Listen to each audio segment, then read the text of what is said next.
홍진경님 있잖아. 응? 홍진경님도 전기세 거의 안 낸다고 하시더라고. 지금 저희 집에 설치한 거는 635W의 태양광 패널. 이게 효율이 지금 22.9%까지 나옵니다. 큐셀 거고, 하나 큐셀.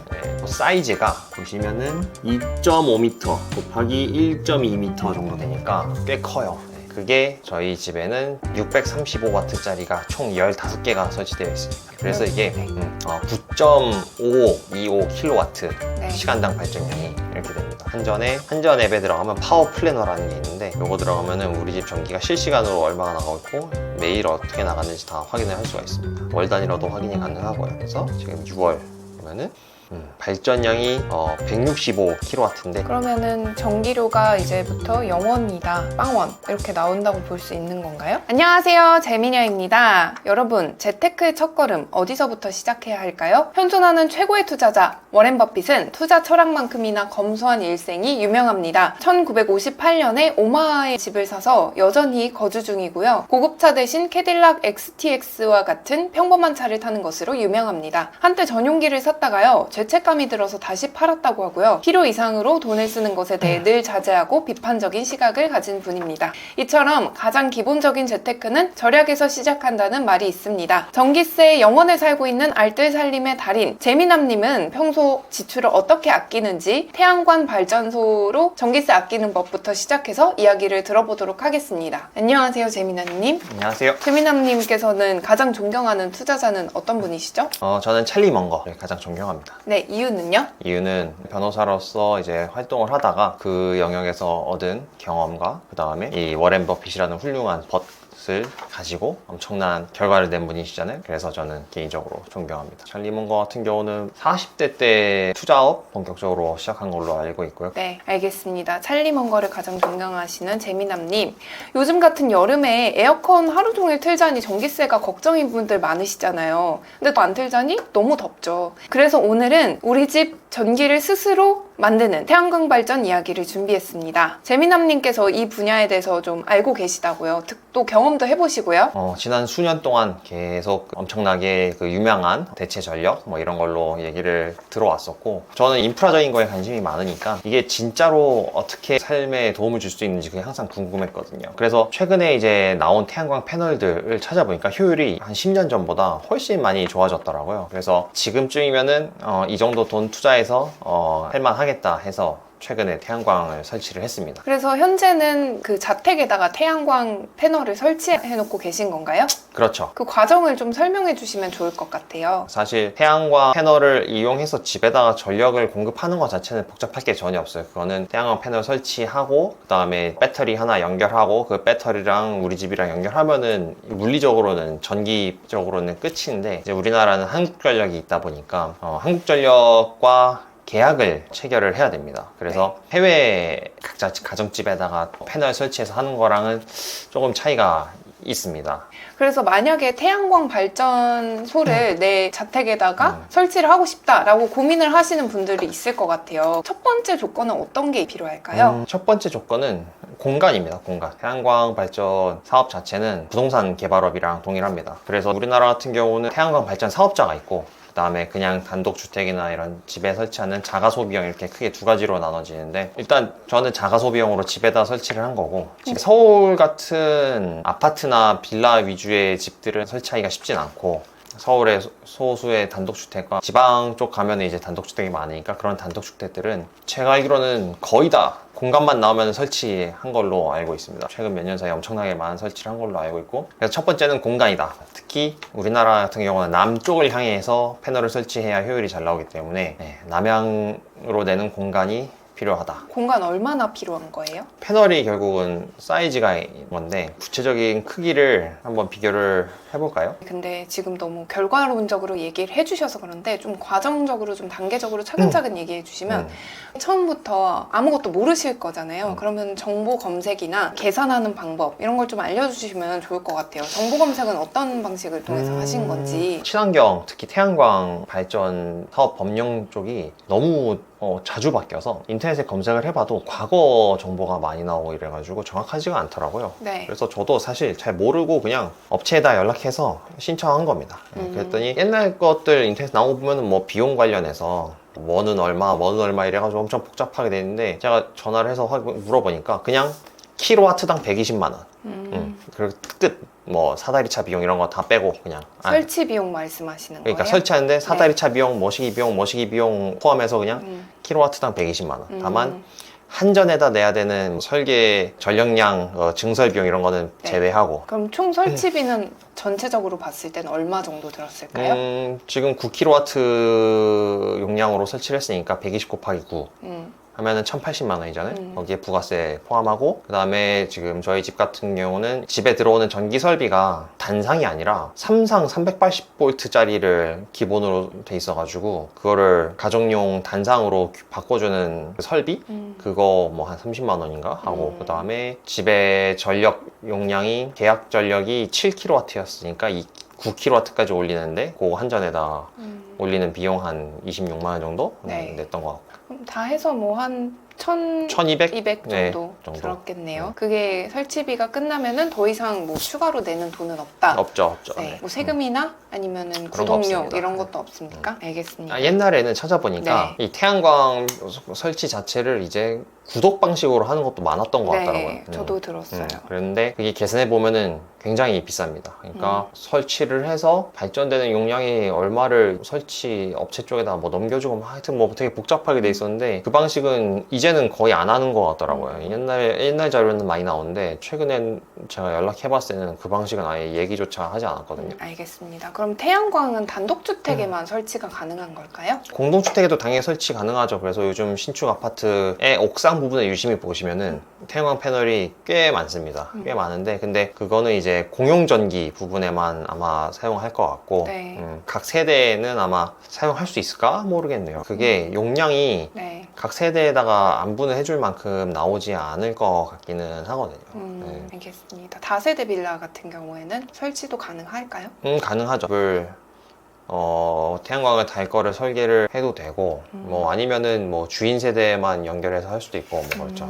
지붕만 있으면 달 수 있죠. 네. 그리고 그 에너지를 어느 세대로 공급받을지도 결정을 할 수 있다는 결정해야죠. 말씀이세요? 네. 알겠습니다. 그럼 여름철에 이렇게 에어컨을 그냥 걱정 없이 트시는 걸까요? 그럼요. 지금 보통 가정에는 3kW를 해요. 거의 3kW, 9kW 무식하게 때려박는 집은 거의 없을 겁니다. 아마. 근데 3kW 하면은 완전히 다 커버는 안 되죠. 3kW는 누진으로 됐을 때의 그 상단 부분을 좀 줄여주는 정도로만 될 거고 저희 집은 9kW를 해서 제가 지금 매일 체크를 해보니까 발전량이 더 많습니다. 네.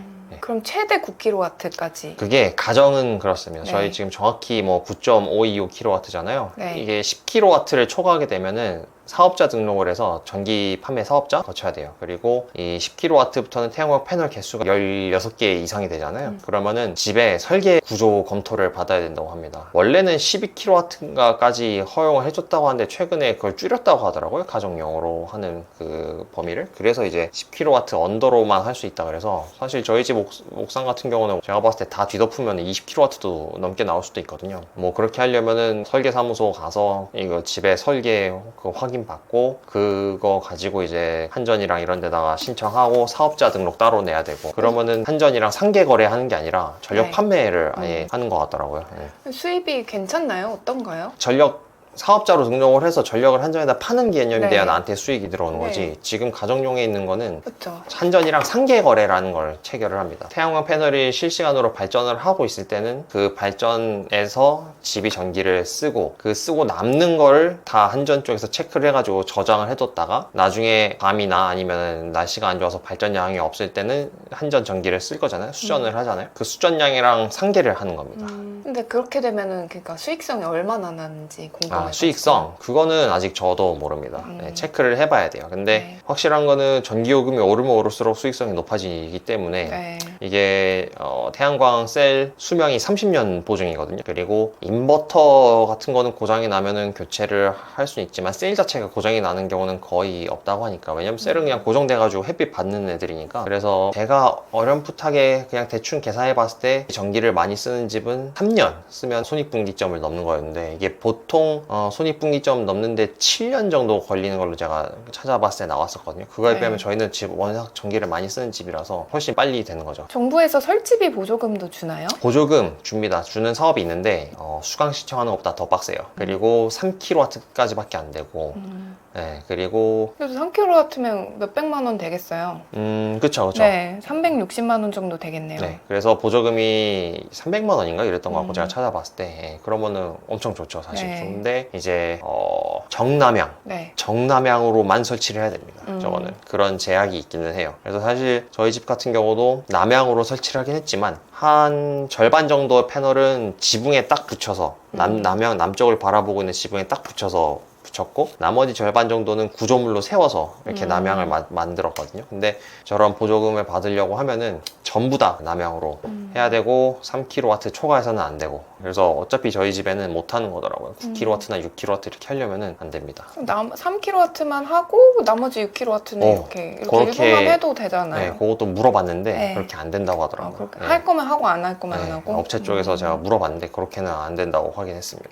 물론 업체가 틀릴 수도 있죠. 네, 알겠습니다. 고장 이슈도 잠깐 언급해 주셨는데 유지나 보수는 어떤 방식으로 할 수 있을까요? 사실 별로 할 게 없습니다. 제일 우려가 되는 거는 인버터가 고장 나는 거 말고는 뭐 문제되는 게 없어요. 청소나 관리 같은 경우는요? 청소는 패널에 미세먼지 같은 게 이제 낄 수 있는데 제가 보니까 비가 오면은 많이 씻겨 내려갑니다 지금. 네. 그리고 경사가 이제 크면 클수록 더 좋겠죠. 그게 비가 오면은 씻겨 내려가고 저희 집 같은 경우는 송진가루도 많이 날리는데 봄철에 날렸다가 최근에 비가 뭐 많이 온 것도 아니지만 보니까 다 씻겨져 가서 괜찮더라고요. 그러면은 전기료가 이제부터 0원이다, 빵원 이렇게 나온다고 볼 수 있는 건가요? 지금 그럴 것 같습니다. 근데 이게 저희가 5월 1일 날 설치 자체는 했는데 한전이랑 상계 거래가 완전히 마무리돼 가지고 한전에서 저희 집 발전량을 체크하기 시작한 거는 6월 20일인가? 6월 말부터였어요. 근데 우리나라 일조량은 5월에서 6월이 제일 많고 그 다음에 7월에는 장마 때문에 좀 떨어지고 네. 8월부터는 이제 점점점 줄어들어서 12월 1월까지 이제 최저치를 찍게 됐다가 이제 슬슬 다시 올라오는 그런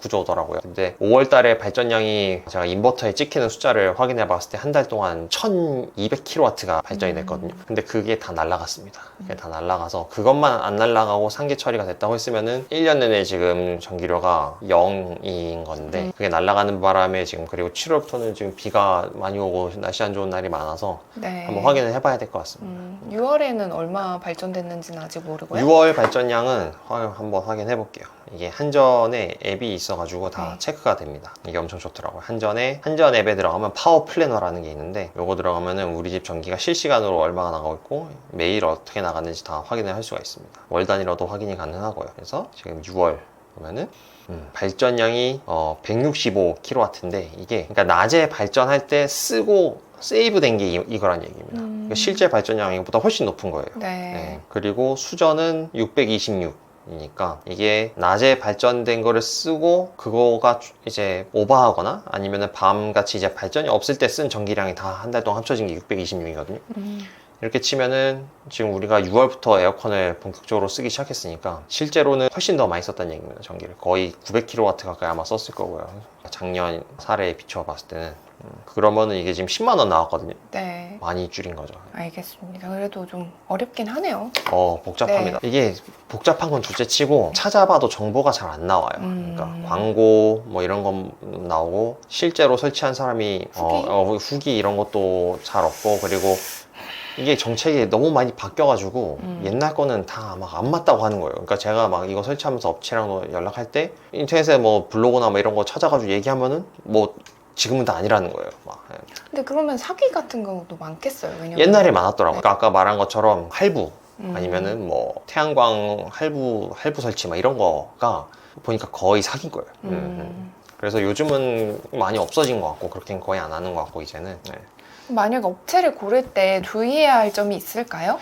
근데 업체도 네. 많이 컨택을 해본 건 아닌데 네. 많이 망해서 없어졌어요. 네이버 검색에서 상위에 나오는 업체들 한 두세 군데를 연락해봤는데 제일 괜찮아 보이는 업체가 있어가지고 연락했는데 개인 가정용은 사업을 이제 접었다고 하더라고요. 그리고 이제 그 다음 업체 괜찮아 보이는 대로 해서 이제 진행을 했던 건데 업체들도 가정용은 잘 취급을 안 하는 것 같습니다. 네. 요새는 워낙 또 단독주택 인기가 별로 없으니까 더 그런 거 아닌가 싶기도 한데요. 단독주택은 설치할 만한 집들은 거의 다 했을 것 같고 또 새롭게 진입하는 시장은 아니잖아요. 이제 앞으로. 단독주택이 늘어나는 숫자가 이제 네. 전국적으로 봤을 때 그렇게 크지 않으니까. 크지 아니하니.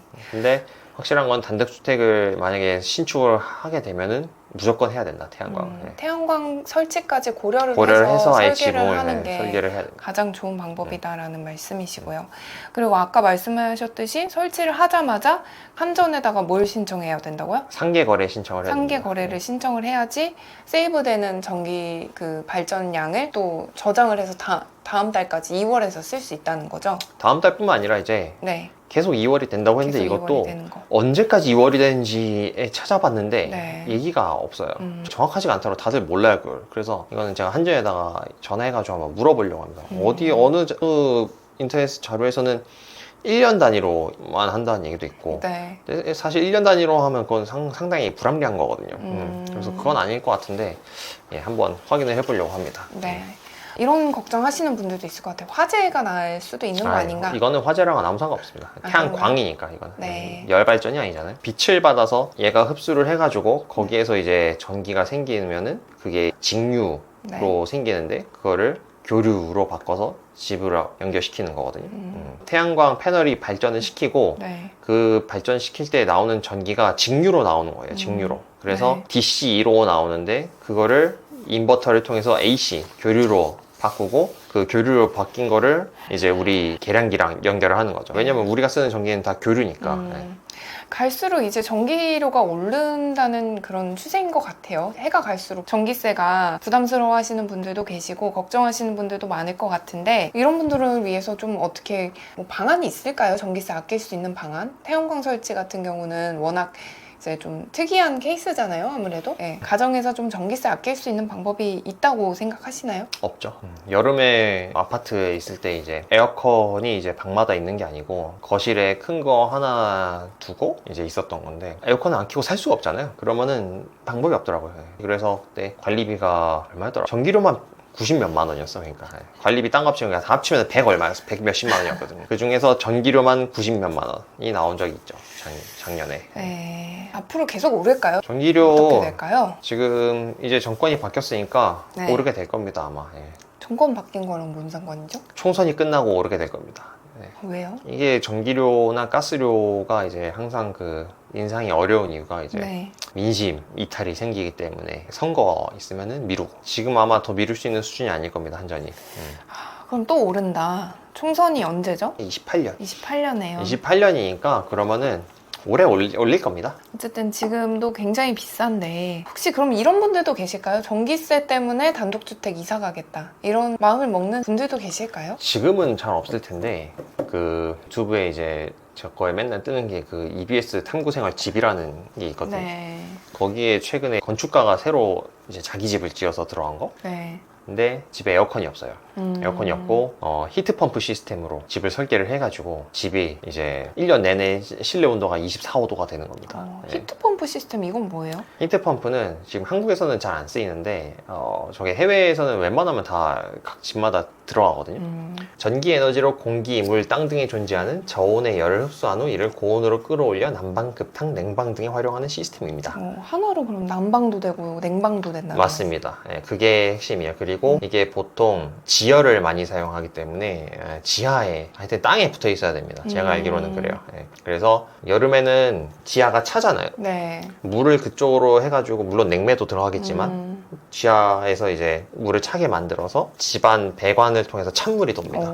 우리는 보통 집들은 다 난방만 뜨거운 물이 돌잖아요. 보일러죠. 근데 얘는 겨울에는 보일러 역할을 하고 물론 얘가 완전히 보일러는 아니지만 겨울에는 하여튼 땅에 따뜻한 열을 흡수해가지고 이렇게 돌리고 집에다가 여름에는 배관으로? 땅에 찬 열이라 그러나 하여튼 찬 거를 이렇게 돌리고 이래서 여름에는 시원하고 겨울에는 따뜻하게 유지해주는데 얘가 완전 친환경 시스템이라고 네. 할까? 네. 그래서 우리나라에서는 아직 많이 활성화는 안 된 걸로 알고 있는데 집 신축하면은 히트펌프 시스템을 적용을 시키려고 옛날에 많이 찾아봤습니다. 지금처럼 기후 이상으로 인해 폭염이 길어지고 그 다음에 원전이나 석탄 발전 이런 게 사라지면서 전기료가 올라가게 되면은 네. 그 에너지 소비에 들어가는 금액이 우리 일상생활에서 차지하는 비중이 어느 순간 확 올라갈 수가 있어요. 맞아요. 그 좀 영국이나 그 독일에 과도기 있는 거고. 영국이나 독일 이런 데 겨울에 보면은 가스비로만 막 뭐 수십만 원씩 낸다고 하더라고요. 그렇게 되면 이 쾌적한 환경에서 1년 내내 살고 싶은 사람은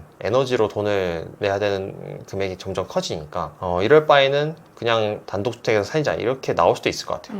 지금 아파트 값이 단독주택에 비해서 상대적으로 훨씬 높은 상황이기 때문에 네. 굳이 내가 아파트에 별로 살고 싶은 게 아니라면은 거꾸로 단독주택에 신축을 해가지고 내가 원하는 대로 다 해놓겠다 했을 때 이제 쾌적한 공간을 1년 내내 가질 수 있긴 하죠. 상대적으로 저렴한 비용으로. 단독주택을 했을 때? 오히려.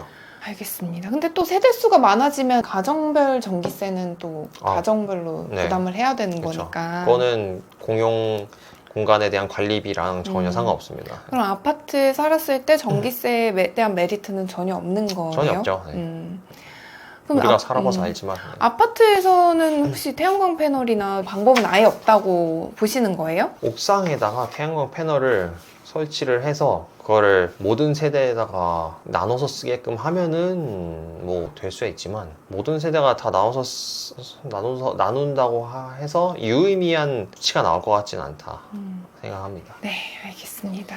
어쨌든 좀 전기료가 싸질 수 있는 방법은 없을까요? 앞으로? 그러려면은 네. 원전을 지금보다 한 2배쯤 늘리면 되죠. 근데 또 그거는 또 심리적인 거부감이 굉장히 많잖아요. 뭐 심리적인 거부감도 거부감이고 원전을 2배로 늘리려면은 소요되는 시간만 2-30년입니다. 그럼 이미 골든타임은 놓친 거네요? 놓쳤죠 이미. 특정 정권에서 다 죽여놨기 때문에 이미 근데 놓쳤고. 그거는 20-30년이면 사실 제가 태어나기도 전에 좀 설치가 되고 뭐 기획 단계에 있어야지 이제 되는 건데. 그렇죠. 지금 돌아오고 있는 원전들은 그랬던 거죠. 그 서울에 재개발 재건축 못하게 10년 동안 막은 거랑 똑같은 거예요. 원전도 계속 계획해가지고 부지 선정하는 게 엄청 어렵잖아요. 네. 부지 선정부터 시작해서 뭐 하고 신기술 적용하고 착공하기 직전까지 들어가는 시간이 최소 5년, 막 10년 이렇게 걸리고 착공해도 완성되는데 10년이 걸리는 사업들인데 뭐 10년 가까이 죽여놨으니까. 그럼 이제 앞으로 한 20-30년 뒤에나 좀 기대를 해봐야 된다라는 말씀이신 거예요? 결국 이게 에너지 산업 쪽 얘기로 흘러가는 건데 네. 뭔가 중간에 메워야 되는 발전원이 있어야 되는데 지금 일단 석탄은 안 되는 거고 결국은 지금 LNG 발전소인데 LNG 발전소는 지금은 괜찮아요. 지금은 LNG 가격이 굉장히 싸기 때문에 지금은 괜찮은데 그것도 뭐 어떻게 될지 장담은 못하죠. 그리고 일단 LNG 발전소는 친환경 발전소로 분류는 안 되니까 기업들이 공격적으로 돈을 투자하지는 않을 겁니다. 국가에서도 그걸 장려할 수도 없고. 앞으로의 방향은 그럼 원전을 설치하자. 근데 그것도 아니잖아요. 지금도 대응이 뭐 하고 있는 건 별로 없잖아요. 앞으로의 방향 결국은 네. 다 같이 가는 겁니다. 그러니까 원전 설치도 원전 설치대로 가고 그거는 뭐 20년, 30년 후를 위해서 가는 거고 그 다음에 태양광 발전은 태양광 발전대로 해온 대로 계속 쭉 가는 거고 LNG 발전도 여태까지 해온 대로 쭉 가는 거고 근데 이제 여기에서 하나 새로 들어올 게 제가 봤을 때는 ESS 분산 에너지 연료 전지 활용을 해가지고 거점별로 발전을 하고 그 다음에 그거를 ESS 장치에다 저장을 해서 필요할 때마다 꺼내 쓰는 왜냐면은 친환경 발전의 지속성에 문제가 제일 크니까 네. 태양광 같은 거나 풍력 발전 같은 거는 바람 세게 불면은 발전량이 확 높아지고 날씨 좋으면은 확 높아지는데 지금 아까 태양광 설명한 거가 똑같아요. 집도 하나의 전기 시스템이잖아요. 지금 태양광 발전 하면서 설치를 하면은 그거랑 똑같이 국가의 전력망도 똑같은 거예요. 그러니까 순간적으로 발전량이 날씨가 좋아서 발전량이 확 늘어나면은 그거를 다 소비를 해야 되는데 그걸 소비 못하면 남잖아. 네. 근데 그거를 저장을 할 수가 없는 저장을 거예요. 해야죠. 그러니까 네. 우리가 집같이 조그마한 단위에서는 그거를 한전에서 그냥 받아줘가지고 세이브를 해놨다가 나중에 장부상 처리를 해주는 건데 국가 단위로 보면 이게 저장이 안 되는 거예요. 그래서 날아가고 바람 세게 부는 날 제주도에서 차단시키잖아요. 발전 안 되게 차단시키고 저장을 못하기 때문에 그런 건데, 그런 거를 저장할 수 있는 저장 시설을 요소에다가 이제 설치를 해두면은 발전됐을 때 저장하고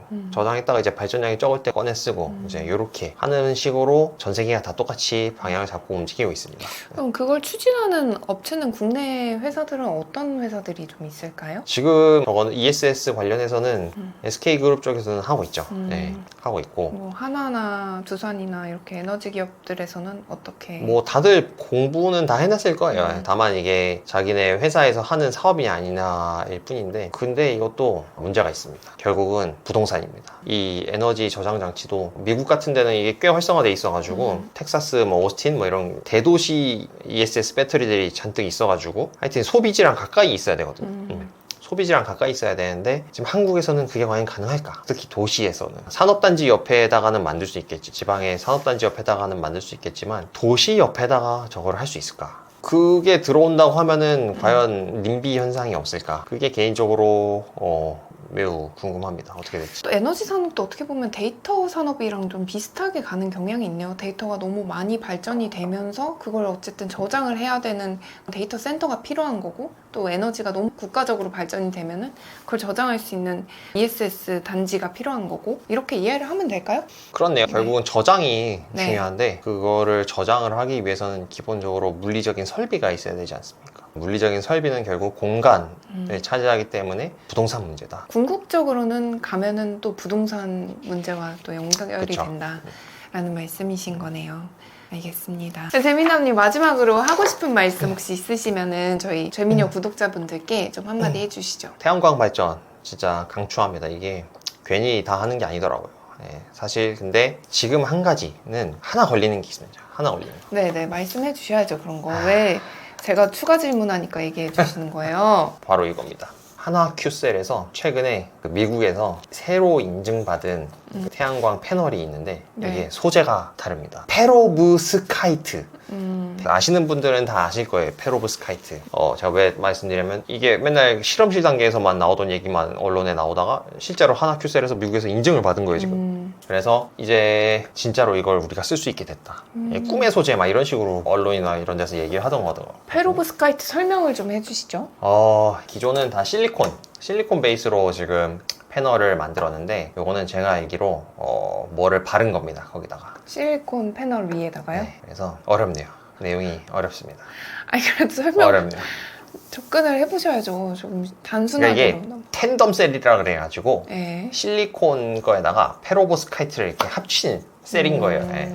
그래서 이게 아마 이렇게 겹쳐져 있는 셀인 걸로 알고 있는데 이게 효율이 올라갑니다. GPT에 찾아보니까 효율 퍼센티지 목표는 26에서 27%라고 하는데 이게 이 정도가 되면은 차이가 많이 나는 겁니다. 지금 22%에서 27, 8%가 되면 효율이 6%가 올라가는 거잖아요. 그리고 이 가격이 비싼 것도 아니에요. 텐덤셀 목표는 33% 목표라고 지금 나오거든요. 그러니까 30%대가 나올 수 있는 겁니다. 그러면은 태양광에서 3분의 1을 전기로 변환을 할 수 있다는 거예요. 사실 엄청난 효율인 거거든요. 그러니까 이게 기다리면은 더 좋은 게 나오니까 굳이 지금 해야 되나? 약간 라식스 술 같은 거. 그렇죠. 이거는 좀 기다려 볼 만하다. 한 1, 2년만 기다려 보면은 분명히 우리나라에도 출시가 될 거고 이거는 좀 뭐 그렇긴 한데 중국 쪽에서도 이거를 계속 개발을 하고 있는 걸로 알고 있거든요. 중국 쪽에서 개발을 하면은 큐셀보다 더 싸겠죠. 어차피 큐셀은 정확히 국내 회사는 아니지만 하여튼 하나 거니까 가급적이면 큐셀 거를 쓰는 거를 뭐 추천해 드리긴 하는데, 만약에 손익분기점 넘기고 좀 업데이트를 하는 전략은 어떠실까요? 근데 그러기에는 또 굳이 그럴 필요가 있나?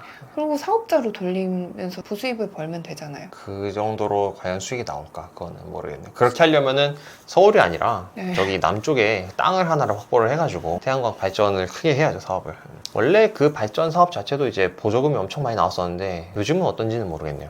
근데 규제가 이게 하도 왜 바뀌어서. 우려되는 점이에요? 우려되는 점은 아니죠. 우려되는 지금 설치를 추천을 했잖아요. 근데 이 몇 년 내로 이게 나와서 만약에 내 거가 방금 전에 설치한 게 구형이 돼버리면 네, 언제나 감안을 해야 되는 문제니까 사실 이런 거 감안하셔서 가장 최신식의 기술을 접목한 패널을 설치하는 거를 추천드린다고 합니다. 알겠습니다. 재민남님께서는 워렌 버핏이나 찰리 먼거와 같이 검소한 삶을 살고 계시는 걸까요? 그럼요.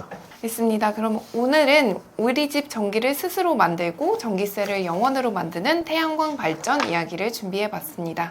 여러분들도 한 번쯤 이런 이야기도 있구나. 보편적인 이야기는 아니지만 홍진경님 있잖아. 응? 홍진경님도 전기세 거의 안 낸다고 하시더라고. 저 건너편에 있어. 네, 그래서 홍진경님이나 돈 잘 버시는데 전기세 아끼는 그런 거 보면은 좀 부럽잖아요. 한번 감안을 하셔서 참고하시기를 바라도록 하겠습니다. 이게 지금 2달 됐잖아요? 해보니까 전기세 아끼는 것도 아끼는 건데 돈에 구애받지 않고 쾌적한 생활을 집에서 하는 것 자체가 엄청난 효용을 주는 것 같아요. 돈을 아끼지 않아도 되기 때문에 그렇게 되는 거라니. 그렇긴 하지. 그래서 부자들의 삶은 얼마나 좋겠어. 모든 그러네. 것에 구애받지 않고. 네, 알겠습니다. 그럼 오늘은 여기까지 하겠습니다. 저는 재테크에 미친 여자 재민이었습니다. 재미남이었습니다. 감사합니다.